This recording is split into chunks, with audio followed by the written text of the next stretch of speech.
What's up mga idol? Welcome back sa YouTube channel.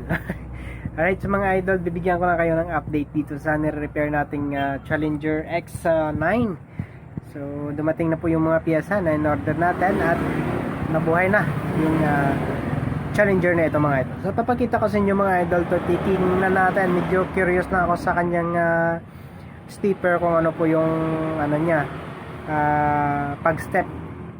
So, papakita ko sa inyo mga idol. Ayan po mga idol. So, ito na po yung update natin dito sa ni-repair nating Challenger na X9. Hi. So, hi. So, ginagamit siya sa hi mga idol. Alright, so pinalitan natin dito ng MOSFET at saka MUR diode. Dalawang pirasong output niya, yan na yung JW. At dyan, may pinalitan din natin tayo ditong isang diode dahil natamaan nung sumabog yung dalawang capacitor dito. So sa ngayon, gold capacitor na po yung pinalit natin. So medyo mahal to kasi gold. So Broadway po mga idol. Alright, so tips nga pala sa pag-repair ng ganitong klaseng amplifier. So since naka collector ground po yung amplifier na to mga idol, so wag ninyong kalimutan, no, pag nag-repair kayo, dapat i-screw ninyo talaga yung kanyang heatsink sa kanyang case para at least may grounding na siya kasi naka collector grounds. Pag hindi siya pag medyo bitin siya sa ground, so iinit, no, iinit yung mga OPT. So hindi ko alam kung bakit ganito yung design ng kasing amplifier na to, pero kahawig to sa mga QAC products, no, QAC brand na mga amplifier mga idol. So yung mga QAC, so sila yung nagpa-uso na mga naka-collector ground mga idol. So ayan, so meron tayong scope. Ano to, medyo mahirap magsukat ng wala nang clip yung isa kong prod. Paano tayo magkuha ng sine wave nito? Ayan. So, ikabit ko lang. Ay, mahirap. Titingnan natin kung merong ayan. So, meron siyang hatak. So, ito, yung ko lang, kasi curious ako sa kanyang step, kung paano gumagana yung stepper niya. So, ito siya mga idol. Titingnan ninyo. Ayan. So, ganyan po gumana yung kanyang stepper. Ayan o.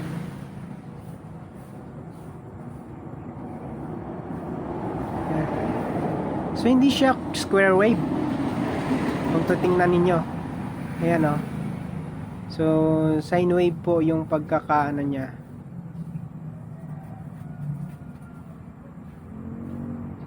Yung clipping point nyo.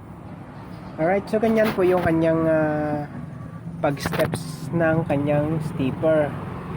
So hindi siya tulad sa ibang mga design yung nasa collector out na square. Titingnan natin dito sa kabila, baka dito. So same pa rin yan mga idol, no? So sine wave siya. So ibig sabihin pag sine wave, so current siya.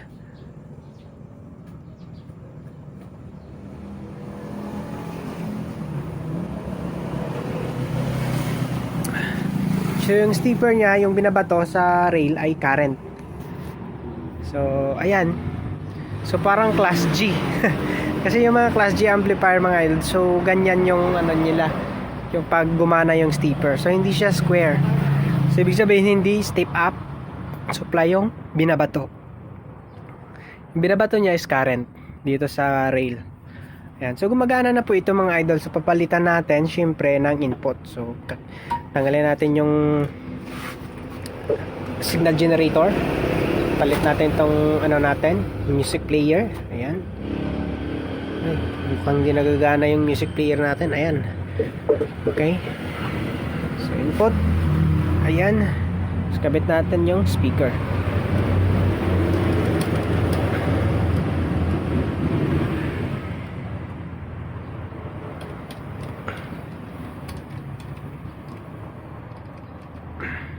Yan. So gumagana na po ito.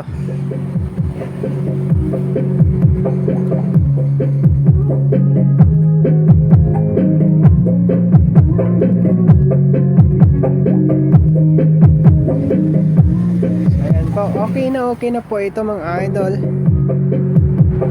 So dito sa kabilang channel, sa nasira, so yung pinalit ko dito is IGBT. So titingnan natin kung tatagal si IGBT dito. So syempre IGBT mas mataas yung specs compared doon sa mga MOSFETs, dahil yung mga voltahe na kailangan sa IGBT ay matataas. So meron tayo ditong 40 and 60.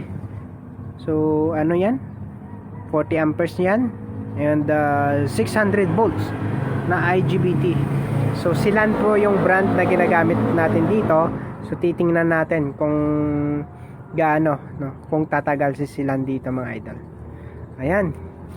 So sa mga gustong umorder ng mga amplifier ng Challenger, pwede kayo mag-direct message sa akin mga idol, at order ng gusto ninyong mga modelo ng Challenger amplifier. And syempre kung gusto ninyo mag-direct sa Shopee, so available naman po ito sa Shopee mga idol, lahat ng model ng Challenger amplifier, maliban lang po sa mga malalaking modelo talaga. So pwede nyo pong i-order sa Shopee. So ilalagay ko po yung link sa description ng video ko dyan sa baba. So click nyo na lang yan mga idol para ma-direct kayo mismo sa store ng JVS para ma-order nyo na yung gusto ninyong amplifier, amplifier man yan or mapa-speaker. So dahil marami na sa ngayong mga speakers na nilalabas si Challenger, so mga quality na mga speakers. So ayan, so pakiclick nyo na lang yan yung link na sinishare ko dyan sa description mga idol. Ayan, so tapos na itong Challenger X9. So magandang gamitin ito sa mid-high mga idol, napaka-solid gamitin sa mid-high. So ito pala sa kanyang kapasitor, so marami siya, no, 12 bali 6, so 12 pieces siya. So ito yung pagkakaano nila, sa ganitong side ay para sa isang channel, yung sa kabila naman ay para sa isang channel. So ano lang siya, class H. So bali naka-series yung mga kapasitor na to mga idol. Yung kanyang kapasitor sa high ay isa lang. Okay, so ayan pa mga idol, maraming salamat sa inyo sa suporta. So pasensya na, medyo bihira na lang tayo mag-update sa ating YouTube channel. So okay lang yan dahil medyo busy tayo at hindi pa tayo makapag-focus sa vlogging ngayon. At asahan nyo na lang mga idol na meron tayong i-upload. So kung sakaling may upload man tayo, pakasuportahan na lang po mga idol. Ayan, so maraming salamat.